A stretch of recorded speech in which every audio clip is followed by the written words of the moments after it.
नमस्ते। आज की कक्षा में सबको हार्दिक स्वागत।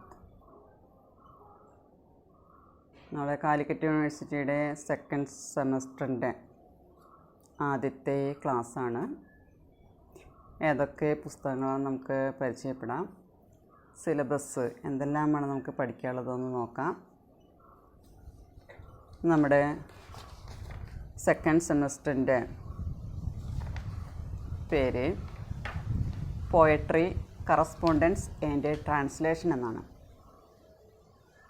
രണ്ട് പുസ്തകമുണ്ട്. പോയട്രി, കറസ്പോണ്ടൻസ് ആൻഡ് ട്രാൻസ്ലേഷൻ എന്നാണ് പേര്. പേപ്പറിൻ്റെ പേര് അതാണ്. ബുക്കിൻ്റെ പേര് പോയട്രി കാവ്യസർഗം എന്നാണ് പേര്. അതുപോലെ കറസ്പോണ്ടൻസ് ആൻഡ് ട്രാൻസ്ലേഷൻ ഉണ്ട്. അത് അനുവാദേവം പത്രവ്യവഹാറാണ്. ഇത് ലെറ്റർ റൈറ്റിംഗ് ഉണ്ട്, ട്രാൻസ്ലേഷനും ഉണ്ട് അതിൽ. അങ്ങനെ രണ്ട് പുസ്തകമാണ് നമുക്കുള്ളത്. കാവ്യസർഗവും അനുവാദേവം പത്രവ്യവഹാർ എന്നുള്ളതാണ് രണ്ട് ബുക്കുകളുടെ പേര്. ഇനി അതിലെ സിലബസിൽ ഏതൊക്കെയാണ് വരുന്നതെന്ന് നമുക്കൊന്ന് നോക്കാം. പേപ്പറിൻ്റെ പേര് പോയട്രി, കറസ്പോണ്ടൻസ് ആൻഡ് ട്രാൻസ്ലേഷൻ. അത് 4 മൊഡ്യൂളായിട്ട് തിരിച്ചിട്ടുണ്ട്. ഫസ്റ്റ് മൊഡ്യൂളിലെ selected poems of different periods ആണ്. സെക്കൻഡ് മൊഡ്യൂളിലെ selected poems of different periods. Third മൊഡ്യൂളിൽ വരുന്നത് correspondence, selected letters and technical terminology. Module 4 വരുന്നത് translation passage from English to Hindi. അങ്ങനെയാണ് വരുന്നത്. അതുപോലെ നമ്മുടെ ടെക്സ്റ്റിൻ്റെ പേര് നേരത്തെ നമ്മൾ പറഞ്ഞു, കാവ്യസർഗം ആൻഡ് അനുവാദേവം പത്രവ്യവഹാർ എന്നാണ് പേര്. അത് ഓരോ മൊഡ്യൂളിൽ വരുന്ന പോയംസ് ഏതാണെന്ന് നമുക്ക് നോക്കാം. ഫോർ മൊഡ്യൂൾ ഫസ്റ്റ് കബീർദാസ്, നിങ്ങൾ കേട്ടിട്ടുണ്ടാവും. കബീർദാസിൻ്റെ സ്കൂളിൽ തൊട്ട് പഠിച്ചു തുടങ്ങിയിട്ടുള്ളതായിരിക്കും ദോഹകൾ. കബീർദാസിൻ്റെ 5 ദോഹകളാണ് നമുക്ക് പഠിക്കാനുള്ളത്, 5 ദോഹാസ്. അതുപോലെ നെക്സ്റ്റ് സൂർദാസിൻ്റെയും കേട്ടിട്ടുണ്ടാവും. ഭക്തികാലത്തിലെ പ്രാചീനകാല കവികളാണ്. 3 പദാസ്, 3 പദങ്ങളാണ് അദ്ദേഹത്തിൻ്റെ പഠിക്കാനുള്ളത്. മൂന്നാമത്തെ സുമിത്രാനന്ദൻ പന്തിൻ്റെ നൗക വിഹാർ എന്ന് പറയുന്ന ഒരു കവിതയാണ് അടുത്തത്. 4മത്തെ സൂര്യകാന്ത് ത്രിപാഠി നിരാലയുടെ ജുഹി കി ഗലി, നല്ലൊരു കവിതയാണ് നിരാലയുടെ. അതുപോലെ അഖ്യൻ്റെ നാച്ച് എന്നു പേരുള്ളൊരു കവിത. അഖ്യ എന്നാണ് ഷോർട്ട് ഫോമാണ്. സച്ചിദാനന്ദ് ഹീരാനന്ദ് വാത്സ്യായൻ അഖ്യ എന്നാണ് പേര്. അദ്ദേഹത്തിൻ്റെ നാച്ച് എന്നുള്ള പറയുന്ന കവിത. അങ്ങനെ 5 കവിതകളാണ് ഫസ്റ്റ് മൊഡ്യൂളിൽ വരുന്നത്. നെക്സ്റ്റ് ഫോർ മൊഡ്യൂൾ സെക്കൻഡ്,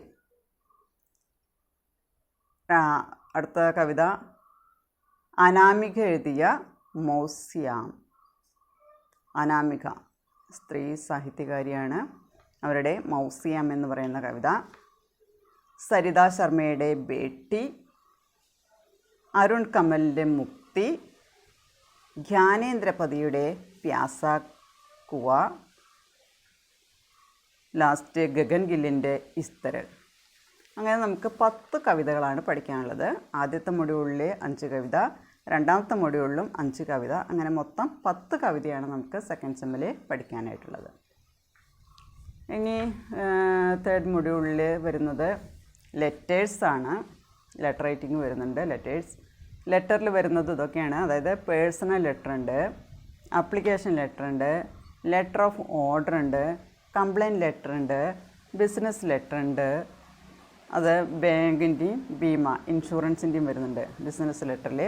അതുപോലെ ടെക്നിക്കൽ ടെർമിനോളജി എന്ന് പറയും, പാരിഭാഷിക് ശബ്ദാവലി.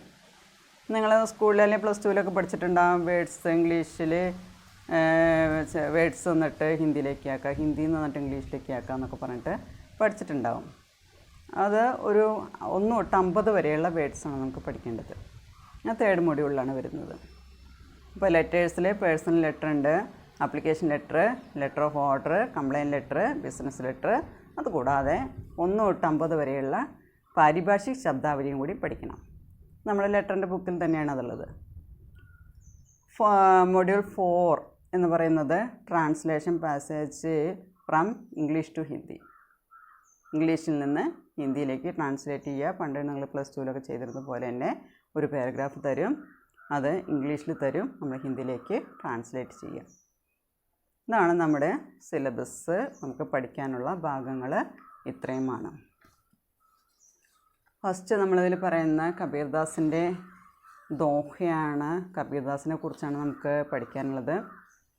നിങ്ങൾ കേട്ടിട്ടുള്ളത് തന്നെയാവും, അതെന്താ നമുക്ക് സ്കൂളിൽ പഠിച്ചിട്ടുള്ള കാര്യങ്ങൾ തന്നെയാവും. ഗുരു കി മഹിമ ആനന്ദ് ആനന്ദ് കിയ ഉപകാർ ലോചൻ അനന്ത് ഉഘാടിയ അനന്ത് ദിഖാവൻഹാർ, ഇതൊക്കെ കബീർദാസിൻ്റെ ദോഹകളാണ്. ഭക്തികാലത്തിൽ തന്നെ, ഭക്തികാലം എന്ന് പറയുന്നത് ഹിന്ദി സാഹിത്യത്തിൽ സുവർണകാലഘട്ടമായിട്ട് പറയുന്നൊരു കാലം. ഭക്തികാലത്തിലെ ഒരു പ്രധാനപ്പെട്ട ഒരു കവിയാണ് നമ്മുടെ കബീർദാസ്. അതുപോലെ നിർഗുൺ ഭക്തിശാഖയിലെ, ജ്ഞാനാശ്രയ ശാഖയിലെ അറിവിന് പ്രാധാന്യം കൊടുക്കുന്ന ഒരു ശാഖയാണ്. അതിലാണ് നമ്മുടെ കബീർദാസ് വരുന്നത്.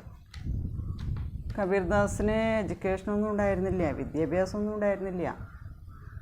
അദ്ദേഹം ഓരോ നാട്ടിലും ചുറ്റി സഞ്ചരിച്ച് അറിവ് നേടുകയാണ് ചെയ്തത്. അപ്പോൾ അദ്ദേഹം പറയുന്ന അദ്ദേഹത്തിൻ്റെ വാക്കുകളാണ് പിന്നീട് ദോഹകളായിട്ട് മാറിയത്, കവിതയായിട്ട് മാറിയത്. കബീർ കി വാണി, കബീറിൻ്റെ വാക്കുകളാണ്. ആ വാക്കുകളാണ് നമ്മൾ പുസ്തകം, ഒരൊറ്റ രചന അദ്ദേഹത്തിൻ്റെ ഉള്ളൂ പുസ്തകമായിട്ട് നമ്മൾ എടുത്തിട്ടുള്ളത്. ബീജക് എന്ന് കബീർ കി വാണിയാണ്. കബീർ പറയുന്ന ഓരോ വാക്കുകൾ അദ്ദേഹത്തിൻ്റെ ശിഷ്യന്മാരതൊക്കെ എഴുതി രചനയാക്കി മാറ്റി എന്നാണ് പറയുന്നത്. അപ്പോൾ അദ്ദേഹത്തിൻ്റെ ജീവിതത്തെക്കുറിച്ച് പറയുകയാണെങ്കിലും കുറേ കാര്യങ്ങളുണ്ട്. അദ്ദേഹം നല്ലൊരു സന്ത് കവിയാണ്, സാമൂഹ്യ പരിഷ്കർത്താവാണ്, അതായത് ദീർഘദർശിയായിട്ടുള്ള ഒരു കവിയൊക്കെയാണ്. അത് അന്ധവിശ്വാസങ്ങൾ, അനാചാരങ്ങളൊക്കെ എതിർത്തിരുന്ന ഒരാളാണ്. അപ്പോൾ അങ്ങനെയുള്ള കുറച്ച് കാര്യങ്ങൾ നമുക്ക് കബീർദാസിനെ കുറിച്ച് നമുക്ക് പഠിക്കാനുണ്ട്.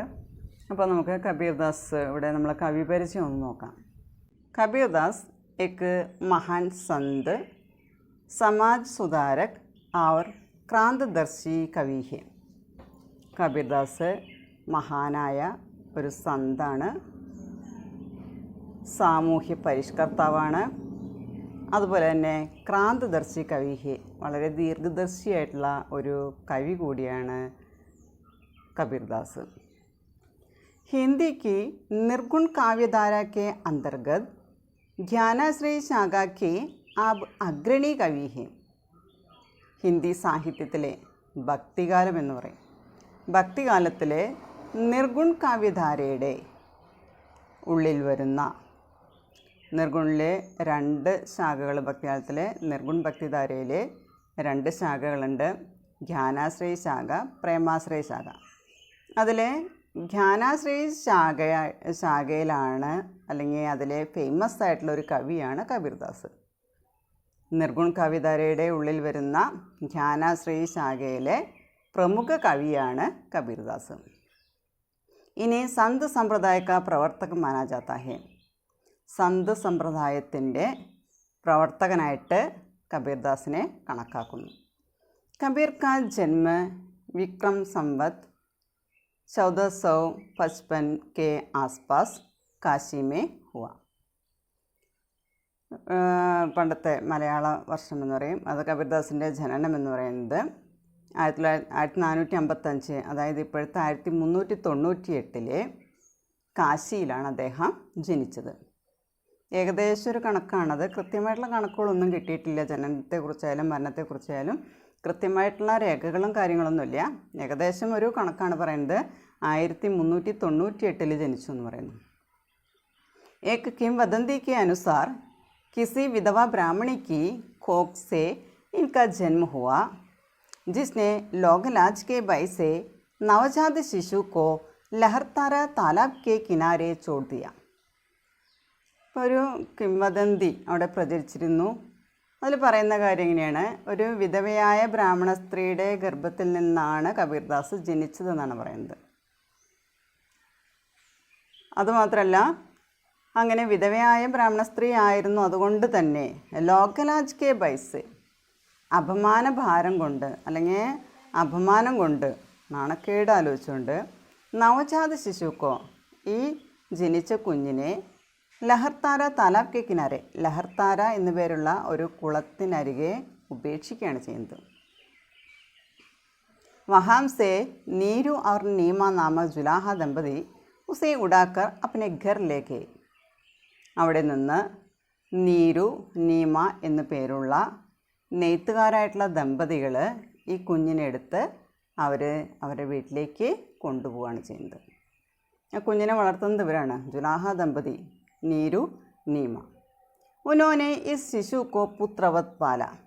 അങ്ങനെ കബീർദാസിനെ, ഈ കുഞ്ഞിനെ അവർ സ്വന്തം പുത്രനെ പോലെയാണ് അവർ വളർത്തിയത്.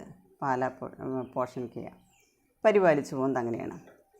ബച്പൻ സേ ഹി കബീർ ഏകാന്ത പ്രിയ ചിന്തൻശീൽ അവർ സാധു സേവി സ്വഭാവമൊക്കെ എത്തി. ഇപ്പോൾ കുട്ടിക്കാലം തൊട്ട് തന്നെ കബീർദാസ് ഏകാന്തപ്രിയനായിരുന്നു, വളരെയധികം ചിന്താശീലമുള്ളൊരു വ്യക്തിയായിരുന്നു, സാധു സേവി സ്വഭാവക്കാരനായിരുന്നു. സാധുക്കൾക്ക് വേണ്ടിയിട്ട്, പാവങ്ങൾക്ക് വേണ്ടി സേവനം ചെയ്യുന്ന സ്വഭാവത്തോടു കൂടിയ ഒരു വ്യക്തിയായിരുന്നു കബീർ. ഉനോനെ ജോ കുച്ച് സീഖ അനുഭവിക്ക് പാഠശാലാസേ സീഖ. അദ്ദേഹം എന്തെങ്കിലും പഠിച്ചിട്ടുണ്ടെന്നുണ്ടെങ്കിൽ അതല്ല, അനുഭവത്തിൻ്റെ പാഠശാലയിൽ നിന്നാണ് പഠിച്ചത്, അനുഭവത്തിൻ്റെ പള്ളിക്കൂടം. അല്ലാതെ അദ്ദേഹം വേറെ സ്കൂളിൽ പോയിട്ട് പഠിക്കുകയൊന്നും ചെയ്തിട്ടില്ല, അനുഭവങ്ങളിൽ നിന്നാണ് അദ്ദേഹം എല്ലാം പഠിച്ചതെന്ന് പറയുന്നത്. वरना कहा तो ये जाता है कि मसीह कागज छुयो नहीं, कलम नहीं, गही नहीं हाथ. അതായത് പേന കൈക്കൊണ്ട് തൊട്ടിട്ടില്ല എന്ന് പറയുന്നത്, അതുപോലെ തന്നെ മഷി കടലാസിലും മുട്ടിയിട്ടില്ല, തൊട്ടിട്ടില്ല എന്ന് പറഞ്ഞാൽ. അപ്പോൾ അദ്ദേഹം സ്കൂളിൽ പോയിട്ട് പഠിച്ചിട്ടില്ല, അങ്ങനെ ഒരു വിദ്യാഭ്യാസം അദ്ദേഹം നേടിയിട്ടില്ല, ഇലിറ്ററേറ്റ് ആയിരുന്നു എന്നാണ് പറയുന്നത്. അതുപോലെ തന്നെ സദ്ഗുരു രാമാനന്ദ് की कृपा से उन्हें ആത്മജ്ഞാൻ और പ്രഭു ഭക്തി കാ ഭാവ പ്രാപ്ത് ഹുവ. ഇനി അദ്ദേഹത്തിൻ്റെ ഗുരുവിൻ്റെ പേരാണ് രാമാനന്ദ് എന്നുള്ളത്. എക്സാമിന് ചോദിക്കുന്നൊരു ചോദ്യമാണ്. ഗുരു കാ നാം, കബീർദാസ് കി ഗുരു കാ നാം ഹേ രാമാനന്ദ്. അപ്പോൾ അദ്ദേഹത്തിൻ്റെ ഗുരുവായ രാമാനന്ദൻ്റെ അനുഗ്രഹം കൊണ്ടാണ് കുറേയൊക്കെ ആത്മജ്ഞാനം നേടാനും ഈശ്വരഭക്തിയുടെ ഒരു പ്രഭാവം നേടാനായിട്ട് അദ്ദേഹത്തിന് സാധിച്ചു എന്ന് പറയുന്നത്. कहते हैं कबीर ने 120 വർഷം की ലംബി ആയു പ്രാപ്തി കീതി. ഇവിടെ പറയപ്പെടുന്ന കാര്യം ഇങ്ങനെയാണ്, കബീർദാസ് 120 വയസ്സ് വരെ ദീർഘകാലം ജീവിച്ച ഒരു വ്യക്തിയാണെന്ന് പറയുന്നത്. 120 വർഷത്തോളം, 120 വയസ്സ് വരെ അദ്ദേഹം ജീവിച്ചു എന്നാണ് പറയുന്നത്. കബീർ ശാസ്ത്രവിരോധി തേ, അദ്ദേഹം ശാസ്ത്രവിരോധിയായിരുന്നു. കഹാ കർത്തേ തേ, പറയുന്ന കാര്യം ഇങ്ങനെയാണ്. പോത്തി പടി പടി ജഗ്മുവ പണ്ഡിത് ബയാ ന കോയ്, ഢായി അക്കർ പ്രേം കാ പടേ സോ പണ്ഡിത് ഹോയ്. അപ്പോൾ ശാസ്ത്രത്തിനോടുള്ള വിരോധം പ്രകടമാക്കുന്ന ഒരു 2 ലൈനുകളാണ്, ദോഹകളാണ് അദ്ദേഹം പറഞ്ഞിരുന്നൊരു കാര്യമാണ്. അതിൽ പറയുന്നത് ഇങ്ങനെയാണ്, അതായത് വലിയ വലിയ ഗ്രന്ഥങ്ങൾ പഠിച്ചുകൊണ്ട് ഒരാൾ പണ്ഡിതനാവില്ല എന്നാണ് പറയുന്നത്. പണ്ഡിതനാവണമെങ്കിൽ നമ്മൾ എന്ത് വേണമെന്ന് പറയുന്നത്, സ്നേഹം എന്ന് പറയുന്ന 2 അക്ഷരം നമ്മളിൽ ഉണ്ടെങ്കിൽ മാത്രമാണ് പണ്ഡിതനാവാനായിട്ട് സാധിക്കുള്ളൂ. അല്ലാതെ വലിയ വലിയ മതഗ്രന്ഥങ്ങളോ വലിയ വലിയ മറ്റ് ഗ്രന്ഥങ്ങൾ വായിച്ചതുകൊണ്ട് ഒരാൾ ഒരിക്കലും പണ്ഡിതനാവില്ല എന്നാണ് പറയുന്നത്. നമ്മുടെ ഉള്ളിൽ സ്നേഹം എന്ന് പറയുന്ന 2 അക്ഷരം നമ്മുടെ ഉള്ളിലുണ്ടെങ്കിൽ മാത്രമാണ് നമുക്ക് പണ്ഡിതനാവാനായിട്ട് സാധിക്കുക. അത് മറ്റുള്ളവരുടെ അടുത്ത് സ്നേഹത്തോടെ സഹാനുഭൂതിയോടെ പെരുമാറാനായിട്ട് നമുക്ക് സാധിക്കണം. അതാണ് അതിൽ പറയുന്നത്. കബീർ കി വാണി ബീജക് നാമ ഗ്രന്ഥമേ സംഗ്രഹീത് ഹെ. ഇനി കബീറിൻ്റെ വാക്കുകൾ, കബീർ പറയുന്ന ഓരോ വാക്കുകളും ശിഷ്യന്മാരതെല്ലാം എഴുതിയിട്ടാണ് ഈ കവിതയാക്കിയിട്ടുള്ളത്. അപ്പോൾ അദ്ദേഹത്തിൻ്റെ കബീർ കി വാണി, കബീറിൻ്റെ വാക്കുകളാണ് ബീജക് നാമ ഗ്രന്ഥമേ സംഗ്രഹീത്. ബീജക് എന്ന പേരുള്ള ഗ്രന്ഥത്തിലെ കളക്ട് ചെയ്തിട്ടുള്ളത് കബീർദാസിൻ്റെ വാക്കുകളാണ്. അദ്ദേഹം പറയുന്ന ഓരോ വരികൾ, ഓരോ വാക്കുകളാണ് അതിലുള്ളത്. ഇസ് ഗ്രന്ഥ കെ 3 ഭാഗ് ഹേ, രമൈനി, സാഖി और സബദ്. ഈ ഗ്രന്ഥത്തിന് ബീജക് എന്ന പേരുള്ള കബീർദാസിൻ്റെ കബീർ കി വാണി എന്ന് പറയുന്നത് ബീജക് എന്ന പേരുള്ള ഗ്രന്ഥമാണ്. അതിനെ 3 ഭാഗമായിട്ട് തിരിച്ചിട്ടുണ്ട്. രമൈനി, സാഖി, സബദ്. 3 ഭാഗം എടുത്തിട്ട് രമൈനി എന്നുള്ളതും സാഖി, സബദ്. നമ്മൾ പഠിക്കുന്ന ദോഹകളൊക്കെ ശരിക്കും സാഖിയിലാണ്. ये तीनों ही काव्य की अलग अलग ശൈലിയാം ഹേ. ഈ 3 അതായത് ബീജകിൻ്റെ ഈ 3 ഭാഗമായ രമൈനി, സാഖി, സബദ്, ഈ 3 കാവ്യത്തിൻ്റെ വ്യത്യസ്ത ശൈലികളാണ്, എല്ലാം വെവ്വേറെ ശൈലിയിൽ എഴുതിയിട്ടുള്ളതാണ്. ഇൻ ശൈലിയോं का सफल प्रयोग कबीर ने अपने बीजक में किया है. അപ്പോൾ ഈ 3 ശൈലികളും വളരെ നല്ല രീതിയിൽ കബീർദാസിൻ്റെ ദോഹയിൽ ബീജക് എന്ന് പറയുന്ന ഗ്രന്ഥത്തിൽ പ്രയോഗിച്ചിട്ടുണ്ട്. रमैनी का अर्थ जीव की उस दशा का वर्णन है जिसमें वह माया के रूप से मोहित होकर उसमें लीन हो जाता है. റമൈനി എന്ന് പറയുന്നതിൻ്റെ അർത്ഥം എങ്ങനെയാണ്? ജീവിക്ക് ഉസ് ദശ, അതായത് ജീവൻ്റെ അവസ്ഥയുടെ വർണ്ണനയാണ് റമൈനിയിൽ വരുന്നത്. ജിസ്മേ മായാക്കി രൂപസെ മോഹിത, അതിൽ മായ എന്ന് പറയുന്നതിനെ നമ്മൾ മോഹിച്ചിട്ട് ഉസ്മേ ലീൻ ഹോ ജാത്താ ഹെ, അതിലേക്ക് നമ്മൾ ലയിക്കുകയാണ് ചെയ്യുന്നത്. യാനിക്ക് ഉസ്മേ രമൺ കറില്ല, അല്ലെങ്കിൽ നമ്മളതിലേക്ക് ലയിക്കുക, അതിൽ നമ്മൾ മുങ്ങിപ്പോവുകയാണ് ചെയ്യുന്നത്.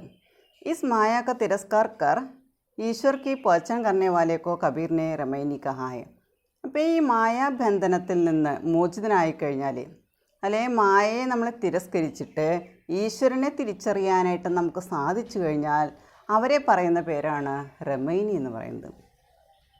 അപ്പം മായാവലയത്തിൽ അല്ലെങ്കിൽ മായാബന്ധനത്തിൽ നമ്മൾ പെട്ടുപോകുന്നു, അതിൽ മുങ്ങിപ്പോകുന്നു, മുഴുകിപ്പോകുന്നു. അതിൽ നിന്ന് മാറി ഈശ്വരനെ തിരിച്ചറിയാൻ നമുക്ക് സാധിച്ചു കഴിഞ്ഞാൽ അതിനെയാണ് നമ്മൾ റമൈനി എന്ന് പറയുന്നത്.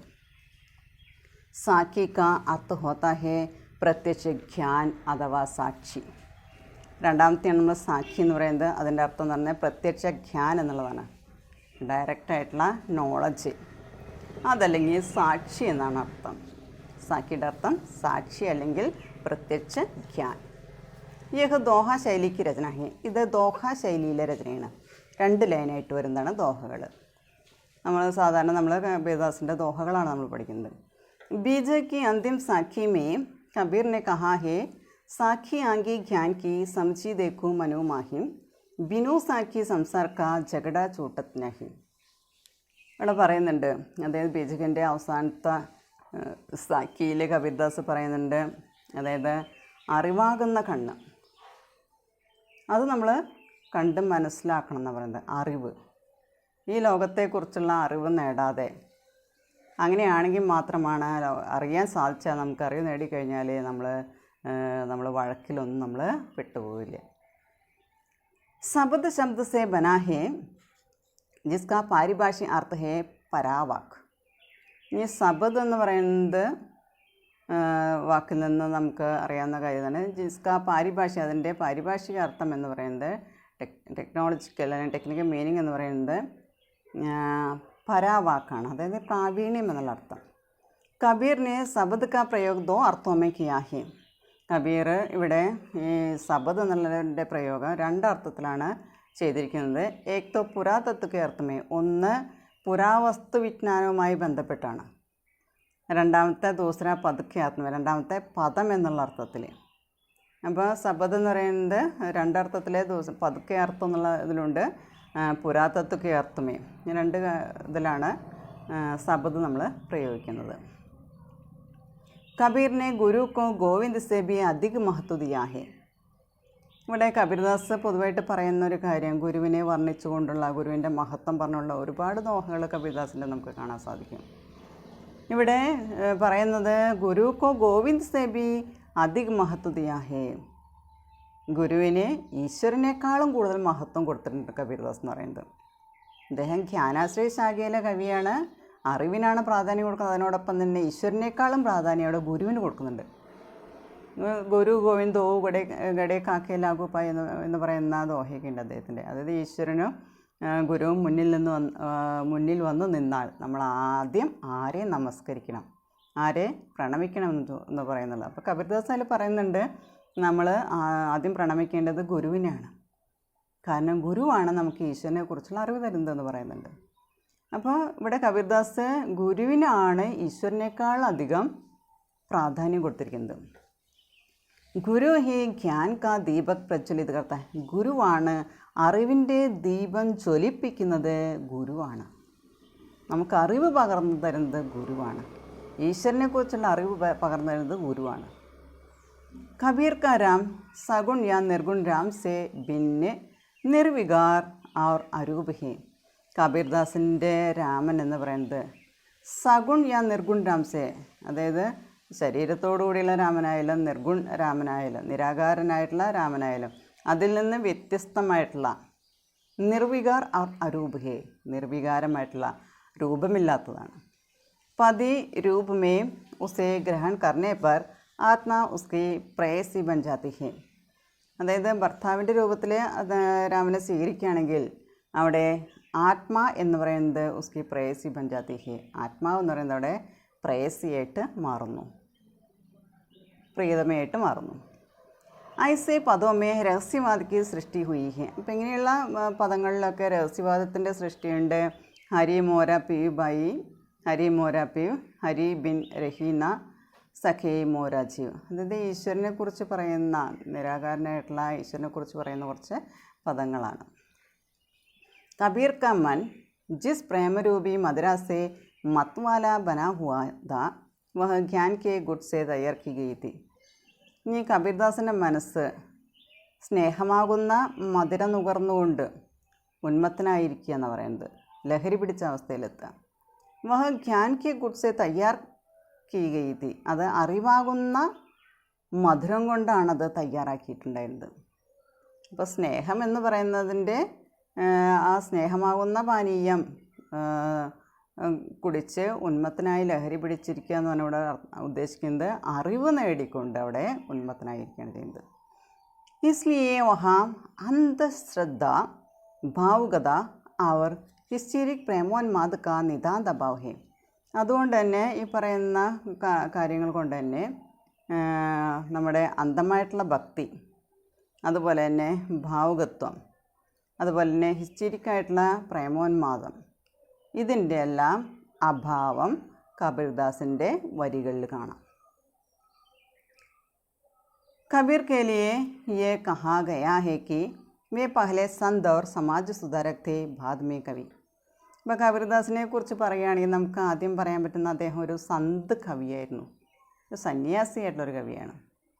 അവർ സമാജ സുധാരകത്തെ, ഒരു സോഷ്യൽ റിഫോമറായിരുന്നു, സാമൂഹ്യ പരിഷ്കർത്താവായിരുന്നു എന്ന് പറയാൻ പറ്റും. ബാദ്മേ കവി, പിന്നീടാണ് കവിയായത്. അപ്പോൾ ജാതി സമ്പ്രദായത്തിനെ എതിർത്തിരുന്ന, വളരെ കഠിനമായി വിമർശിച്ചിരുന്ന, എതിർത്തിരുന്നൊരു വ്യക്തിയാണ്, സാമൂഹ്യ പരിഷ്കർത്താവാണ്. യേ ബാത്ത് ബഹുത് ഹദ് തക് സഹി ബി ഹേ. അപ്പോൾ ഈ കാര്യം ഒരു പരിധിവരെ ശരിയാണെന്നാണ് പറയുന്നത്. നല്ലൊരു സന്യാസിയും നല്ലൊരു സോഷ്യൽ റിഫോമറായിരുന്നു. അതോടൊപ്പം തന്നെ അതിന് ശേഷമാണ് അദ്ദേഹം നല്ലൊരു കവിയായിട്ട് മാറിയത്. കവിത അവനക്ക് ഉദ്ദേശം നഹീന്ത, കവിത എന്ന് പറയുന്നത് അദ്ദേഹത്തിൻ്റെ ഉദ്ദേശമായിരുന്നില്ല. वे कविता के माध्यम से समाज की विकृतियों, जीवन के पाखंड, धर्म के आडंबर और रूढ़िवादिता के खिलाफ वातावरण तैयार करना चाहते थे. ഇവിടെ കവിത എന്ന് പറയുന്നത് അദ്ദേഹത്തിൻ്റെ ലക്ഷ്യമായിരുന്നില്ല, ഉദ്ദേശമായിരുന്നില്ല. പക്ഷേ അദ്ദേഹം കവിതയുടെ മാധ്യമത്താൽ സമൂഹത്തിൽ നടക്കുന്ന അനാചാരങ്ങൾ, അന്ധവിശ്വാസങ്ങൾ, അതുപോലെ മതത്തിൻ്റെ പേരുള്ള ആഡംബരങ്ങൾ, അതുപോലെ തന്നെ ഒരു പരമ്പരാഗതമായിട്ടുള്ള സമ്പ്രദായങ്ങൾ, ആചാരങ്ങൾ, ഇതിനെല്ലാം എതിരായിട്ടുള്ള ഒരു ചുറ്റുപാട് ഉണ്ടാക്കിയെടുക്കാനായിട്ട് അദ്ദേഹം ആഗ്രഹിച്ചിരുന്നു പറയുന്നത്.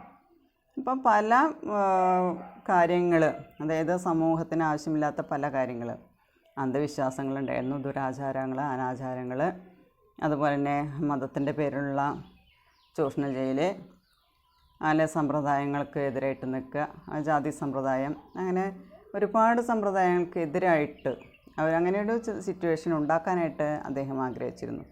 അത് ജാതി വിരോധിയായിരുന്നു, ജാതി സമ്പ്രദായത്തിനെ എതിർത്തിരുന്ന ഒരാളാണ്. इसलिए उनकी वाणी से कहीं क्रोध और कहीं व्यंग्य के स्फुलिंग छूटते नजर आते हैं. അതുകൊണ്ട് തന്നെ അദ്ദേഹത്തിൻ്റെ വാക്കുകളിൽ എവിടെയെങ്കിലും ദേഷ്യമോ അതുപോലെ തന്നെ പരിഹാസത്തിൻ്റേതായിട്ടുള്ള എന്താ പറയുക, അതിൻ്റെ എല്ലാ കിരണങ്ങൾ ചൂട്ടേ നസ്രാത്തേഹേ, അതായത് വിട്ടുപോകുന്നതായിട്ട് നമുക്ക് കാണാനായിട്ട് സാധിക്കും. ദേഷ്യം, പരിഹാസം, ഈ രണ്ട് കാര്യങ്ങൾ അദ്ദേഹത്തിൻ്റെ കവിതകളിൽ അല്ലെങ്കിൽ വാക്കുകളിൽ നമുക്ക് കാണാനായിട്ട് സാധിക്കില്ല. ബേലഗാം അവർ ദോ ടോക്ക് ബാത്ത് കഹാ കർത്തേത്തെ. ബേലഗാം, അതായത് ഒരു നിയന്ത്രണവുമില്ലാതെ, ദോ ടോക്ക് ബാത്തേം, അതായത് രണ്ട് ഭാഗങ്ങളായിട്ട് അദ്ദേഹത്തിന് സംസാരിക്കാനായിട്ട് കഴിഞ്ഞിരുന്നു. അതായത് ഉൾട്ട, നേരെ ഓപ്പോസിറ്റായിട്ടുള്ള കാര്യങ്ങളടക്കം പറയാനായിട്ട് അദ്ദേഹത്തിന് സാധിച്ചിരുന്നു. കബീർ കി ഭാഷ സതുക്കടി യാ കിച്ചടി ഭാഷ തി. ഇനി കബീർദാസിൻ്റെ ഭാഷയെക്കുറിച്ച് പറയുന്നത് അദ്ദേഹത്തിൻ്റെ ഭാഷ എന്ന് പറയുന്നത് സതുക്കടി ഭാഷയാണ്, അതല്ലെങ്കിൽ കിച്ചടി ഭാഷ എന്ന് പറയും. അദ്ദേഹം പഠിച്ചിട്ടില്ല, വിദ്യാഭ്യാസമില്ല എന്ന് നമ്മൾ പറയുന്നുണ്ട്. അതോടൊപ്പം തന്നെ പറയുന്നുണ്ട് ശിക്ഷിത വ്യക്തി നഹിത്തി, വിദ്യാഭ്യാസം ഉണ്ടായിരുന്നില്ല. അദ്ദേഹം പല നാടുകളിൽ അദ്ദേഹം സഞ്ചരിച്ച് ആ പ്രദേശത്തെ ആളുകളുമായിട്ട് സംസാരിച്ച് ആ ഭാഷകളാണ് അദ്ദേഹം പ്രയോഗിച്ചിരുന്നത്, വാക്കുകളിൽ വന്നിരുന്നത്. അപ്പോൾ കബീർ കി ഭാഷ സതുക്കടി ഭാഷ ഹെ. ഗുംക്കട് ഹോനയ്ക്ക് കാരണം, അതായത് അലഞ്ഞു നടക്കുക കാരണം അദ്ദേഹത്തിൻ്റെ ഭാഷ സതുക്കടി എന്ന പേരാണ് വന്നത്. ഈ കിച്ചടി ഭാഷ, കിച്ചടി എന്ന് പറഞ്ഞാൽ മിക്സ്ചർ, പല നാടുകളിലെ പല ഭാഷകളുടെ ഒരു മിക്സ്ചറായിരുന്നു കബീർദാസിൻ്റെ ഭാഷ എന്ന് പറയുന്നത്. ചോദിക്കാവുന്നതാണ്. കബീർദാസ് കി ഭാഷ സതുക്കടി യാ കിച്ചടി ഭാഷ തി. ലേക്കിൻ ഉസ് മിശ്രിത ഭാഷ കാ പ്രഭാവ് ബഹുത്ത് ജബർദസ്ത് ഹുവ. പക്ഷേ ആ എന്താ പറയുക മിക്സ്ചറായിട്ടുള്ള ഭാഷയുടെ സ്വാധീനം വളരെ കമ്പൽസറി ആയിട്ട് ഉണ്ടായിട്ടുള്ളൊരു കാര്യമാണ്. അതായത് എവിടെ ചെന്നാലും ആ ഭാഷയാണ് സംസാരിച്ചിരുന്നത്. അങ്ങനെ അതിൻ്റെ ഒരു മിക്സ്ഡായിട്ടാണ് വന്നിരുന്നത്. കहीं कहीं उलटबाजी और प्रतीकों का प्रयोग साधारण भाषा को कलात्मक मोड भी दे देता है. ചിലപ്പോഴൊക്കെ നേരെ ഓപ്പോസിറ്റായിട്ടുള്ള കാര്യങ്ങൾ സംസാരിക്കുക, ഉലട്ബാസി വാക്കുകൾ തിരിച്ചിട്ട് സംസാരിക്കുക. അതുപോലെ തന്നെ ആ പ്രതീകങ്ങൾ പ്രയോഗിച്ചുകൊണ്ട് സാധാരണ ഭാഷയെ പോലും കലാത്മകമായിട്ട് തിരിക്കാനായിട്ട് അദ്ദേഹത്തിന് സാധിച്ചിരുന്നു. അതായത് നമ്മൾ ഇവിടെ നിന്ന് തുടങ്ങണതിന് പകരം അപ്പുറത്തുനിന്ന് തുടങ്ങുക. ഉലട്ബാസി എന്ന് പറയുന്നത് രണ്ട് തരത്തിൽ സംസാരിക്കുക. കബീർ की भाषा सामर्थ्य को लक्षित करते हुए डॉक्टर हजारी प्रसाद द्विवेदी ने लिखा था. भाषा पर कबीर का जबरदस्त अधिकार था. वे वाणी के डिक्टेटर थे. ഇപ്പോൾ കബീറിൻ്റെ ഭാഷാ സാമർത്ഥ്യത്തെ ലക്ഷ്യമാക്കിക്കൊണ്ട് ഡോക്ടർ ഹസാരി പ്രസാദ് ദ്വിവേദി ഒരു നിബന്ധകാരനാണ്. ഹസാരി പ്രസാദ് ദ്വിവേദി പറഞ്ഞത് എങ്ങനെയാണ്? ഭാഷ പർ കബീർ കാ ജബർദസ്ത് അധികാർ था. ഭാഷയിലെ കബീർദാസിൻ്റെ വളരെ നിർബന്ധിതമായിട്ടുള്ളൊരു അധികാരം തന്നെ ഉണ്ടായിരുന്നു. അദ്ദേഹത്തിൻ്റെ ഭാഷ എന്ന് പറഞ്ഞു സതുക്കടി ഭാഷ എന്ന് പറഞ്ഞു, അല്ലെങ്കിൽ കിച്ചടി ഭാഷ. വേ വാണിക്ക് ഡിക്റ്റേറ്റർ തെ. വാക്കുകളിലെ സ്വേച്ഛാധിപതിയായിരുന്നു.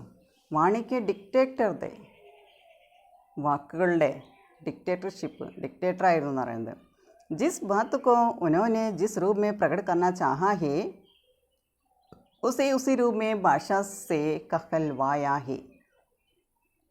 ഏത് കാര്യമാണോ അദ്ദേഹം ഏത് രൂപത്തിലാണോ പ്രകടമാക്കാനായിട്ട് ആഗ്രഹിച്ചിട്ടുള്ളത്, ഏതൊരു കാര്യമായാലും ഏത് രൂപത്തിലാണ് അദ്ദേഹം പ്രകടമാക്കാനായിട്ട് ആഗ്രഹിച്ചത്, ഉസി രൂപമേ, അതിനെ അതേ രൂപത്തിൽ ഉള്ള ഭാഷയിലാണ് പറഞ്ഞുകൊണ്ടിരുന്നത്. ഉസി രൂപമേ ഭാഷാ സേ കഹൽവായാ ഹേ. അപ്പോൾ ഏത് രൂപത്തിലാണ്, ഏത് കാര്യത്തെയാണ് ഏത് രൂപത്തിലാണ് പ്രകടമാക്കാനായിട്ട് അദ്ദേഹം ആഗ്രഹിച്ചത്, അതിനെ അതേ രൂപത്തിൽ തന്നെ ആ ഭാഷ കൊണ്ടാണ് പറഞ്ഞിരുന്നത്. ബൻ ഗയാ തോ സീതേ സാദേ നഹിം തോ ദരേര ലേക്കർ. ചിലപ്പോൾ സീതേ സാദേ ബൻ ഗയ, സാധാരണ രീതിയിലായിരിക്കും ചില ഭാഷ ഉണ്ടാക്കുന്നത്. നഹീം തോ ദരാര ലേക്കർ, ചിലപ്പോൾ ആരെങ്കിലും സജസ്റ്റ് ചെയ്തിട്ടുള്ള ആയിരിക്കും, അങ്ങനെയായിരിക്കും സംസാരിക്കുക, ഭാഷ ഉണ്ടാക്കുന്നത്. ഭാഷ കുച്ച് കബീർ കെ സാമനെ ലാജാർ സി നസറാത്തി ഹെ. ഭാഷ എന്ന് പറയുന്നത് കബീർദാസിൻ്റെ മുന്നിൽ ലാജാർസ, അതായത് ഗത്യന്തരം ഒരു നിവൃത്തിയില്ലാതെ നസറാത്തി ഹെ, അതുപോലെയാണ് നമുക്ക് കാണാൻ സാധിക്കുക. ആ ഭാഷയെ സാധാരണ രീതിയിലാക്കാനും അതിനെ മറ്റുള്ളവരുടെ നിർദ്ദേശപ്രകാരം മാറ്റാനും അതെല്ലാം അദ്ദേഹത്തിനോട് സാധിച്ചിരുന്നു. ഭാഷ എന്ന് പറയുന്നതിൻ്റെ മുകളിൽ കബീർദാസിന് വളരെയധികം അധികാരം തന്നെ ഉണ്ടായിരുന്നു എന്ന് പറയുന്നത്. അദ്ദേഹം എന്താണ് ആഗ്രഹിക്കുന്നത്, ഏത് രൂപത്തിലാണ് ആഗ്രഹിക്കുന്നത്, പ്രകടമാക്കാൻ ആഗ്രഹിക്കുന്നത്, ആ രൂപത്തിൽ അദ്ദേഹം പ്രകടമാക്കിയിരുന്നു എന്നാണ് പറയുന്നത്. जनभाषा में अपने बात कहने वाला यह जन कवि हिंदी साहित्य के इतिहास में अलग पहचान बनाए हुए हैं. ജനങ്ങളുടെ ഭാഷയിൽ സ്വന്തം കാര്യങ്ങൾ സംസാരിക്കുന്ന ഈ ജനകവി എന്ന് പറയുന്ന നമ്മുടെ കബീർദാസ് ഹിന്ദി സാഹിത്യത്തിൻ്റെ ചരിത്രത്തിൽ തന്നെ ഒരു വേറിട്ടൊരു അറിവ് നേടിയിട്ടുള്ള, അല്ലെങ്കിൽ തിരിച്ചറിയാൻ പറ്റുന്ന ഒരു സാഹിത്യകാരനാണ്.